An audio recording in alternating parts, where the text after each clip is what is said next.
Take a break from your busy schedule and join Harold Sala for Guidelines, a 5-minute commentary on living. Alone is the title of Admiral William Byrd's autobiography.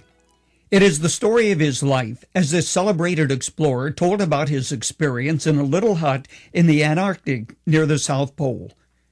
Byrd tells how the isolation of seeing no other human being day after day began working on his mind and emotions as he spent the long winter alone, separated from friends and loved ones, even separated from friendly animals which might have offered some companionship or comfort. Alone.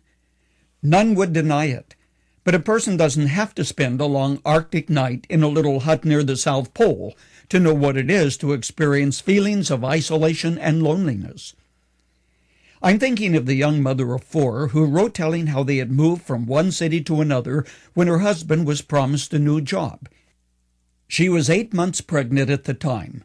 She was in a city without friends or relatives when her husband disappeared, leaving a note behind that he no longer loved her and that she must make out the best she could.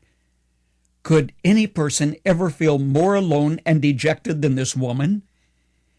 Many women today know what it is to feel alone and also to be alone. As well as infidelity, death leaves a lot of women shrouded in loneliness. 3 out of 4 women outlive their husbands by an average of more than 7 years. Although the average age of widows the world over is 56, 1 of every 6 women over age 21 is widowed. The very word widow comes from the Sanskrit, which means empty. Loneliness is emptiness. Now, logic would decree that single individuals would wrestle with loneliness. But what about those who are part of a group? Are they immune?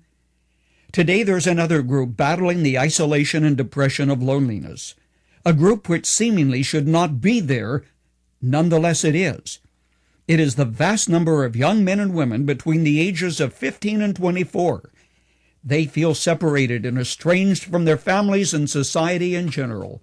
Years ago, Gertrude Stein called them a generation without a cause. Today they've become a vast army of students and potential suicides, or those who may do violence, who rub shoulders with many, many individuals, yet their lives are empty without relationships that cement them to reality. Now, recognizing the malady is one thing. Knowing how to remedy the situation is another.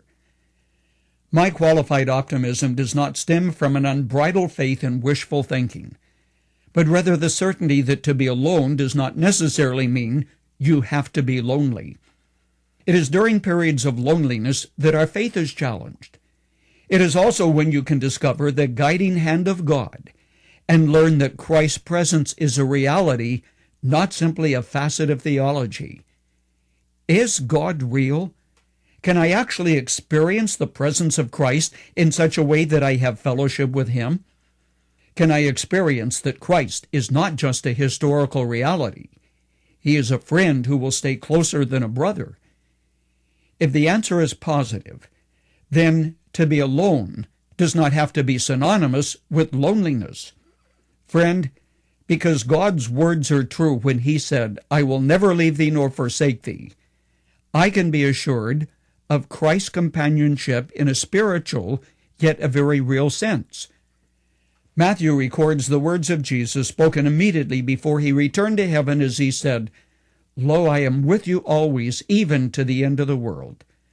Discovering this great truth, friend, will mean you never have to be totally alone again.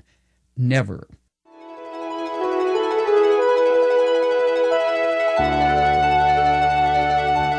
You've just heard Dr. Harold Sala with Guidelines, a 5-minute commentary on living.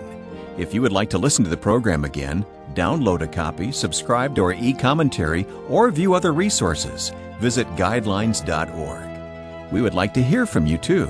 You can email us at info@guidelines.org.